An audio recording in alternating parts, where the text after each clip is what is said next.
নমস্কার বন্ধুরা, আমার একটা নতুন ব্লগে তোমাদেরকে অনেক অনেক স্বাগত। তো অনেক দিন পর আমি আজকে একটা ব্লগ করছি, তোমাদের সঙ্গে ব্লগ শেয়ার করছি। অনেক দিন ব্লগ দেওয়া হয়নি, টুকটাক ছোটোখাটো শর্টস দিচ্ছি, কিন্তু ব্লগ আমার দেওয়া হয়নি, অনেক দিন হয়ে গেল। তো আজকে একটা নতুন ব্লগ তোমাদের সঙ্গে আমি শেয়ার করব। তোমরা আশা করি সবাই ভালো আছো, আমরাও অনেক বেশি ভালো আছি। তো আজকে সকালে আমার ওই একই কাণ্ড, রান্না সেইভাবে আমি করে উঠতে পারিনি। আর ছেলে আর আমার বর যা হোক খাওয়া দাওয়া করে টিফিন নিয়ে চলে গেছে, এখন আমি রান্না করছি। তো আজকে আমি বানাচ্ছি পেঁপে দিয়ে মুগের ডাল আর সয়াবিন দিয়ে পটল আলুর তরকারি করছি। রান্না হয়ে গেলে, সমস্ত কাজ প্রায় হয়ে গেছে, এবার রান্না হয়ে গেলে ছেলেকে নিতে যাব স্কুলে। তো যেহেতু একা হাতে সমস্ত কাজ সামলাতে হয়, একটু চাপের মধ্যেই থাকি। এখন আমি রান্না বান্না করে নিই, আবার রেডি হয়ে যখন ছেলেকে নিতে যাব তখন আবার তোমাদের সঙ্গে কথা বলবো। তো এখন আমি রান্নাটা করেই নিই। তো এখন প্রায় 1:45 বাজছে, আর একজন সারাক্ষণ গাড়ি নিয়ে থাকে। সরো। তো আমি আর ছেলেকে স্কুলে নিতে যাওয়ার সময় বা আসার সময় আর ভিডিও করতে পারিনি, ভীষণই ব্যস্ত ছিলাম। আর রোডে এতটাই জ্যাম ছিল, আমাকে অর্ধেক রাস্তায় হেঁটে যেতে হয়েছে। তো ভীষণই গরম রোদ্দুর, এসে আর ভিডিও করতে পারিনি। এখন ভাত টাত খেয়ে একদম, এখন প্রায় 1:45 বাজছে। তো ভাবলাম একটু কথা বলে নিই, ওকে আবার একটু ঘুম টুম পাড়িয়ে নেব। আজকে সামনেই একটা মেলা হচ্ছে অনেক দিন থেকেই, প্রায় 8-10 দিনেরও বেশি হয়ে গেল। তো ছেলে অনেক দিন থেকে বায়না করছে যে চলো মা, তুমি রোজই বলছো নিয়ে যাবে, কিন্তু নিয়ে যাচ্ছ না। তো আজকে সেই জন্য ভাবছি। হ্যাঁ, এটা ম্যাচ দেখো। ঠিক আছে। তো আজকে ভাবছি ওকে নিয়ে একটু মেলায় যাব।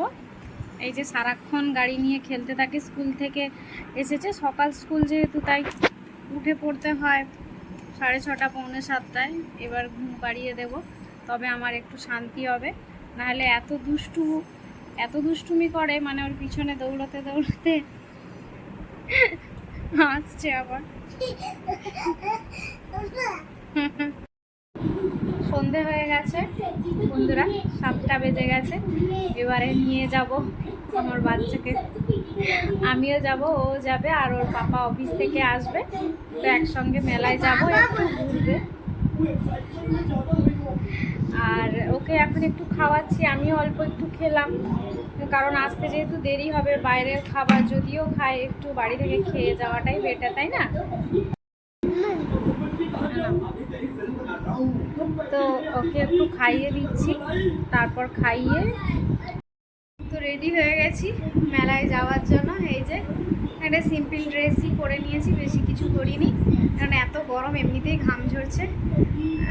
আর ছেলেকেও রেডি করিয়ে দিয়েছি, ওর বাবা এইমাত্র ফোন করলো, মেট্রো থেকে নেমে গেছে। তো আমরা এবার বাড়ি থেকে বেরিয়ে যাব।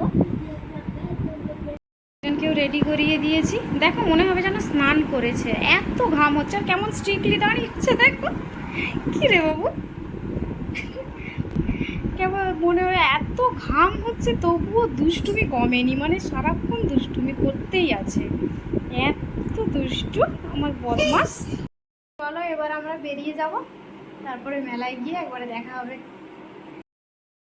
হাঁটতে হাঁটতে, কেউ নেই, রাস্তা একদম ফাঁকা। এই যে আমার নন্টু।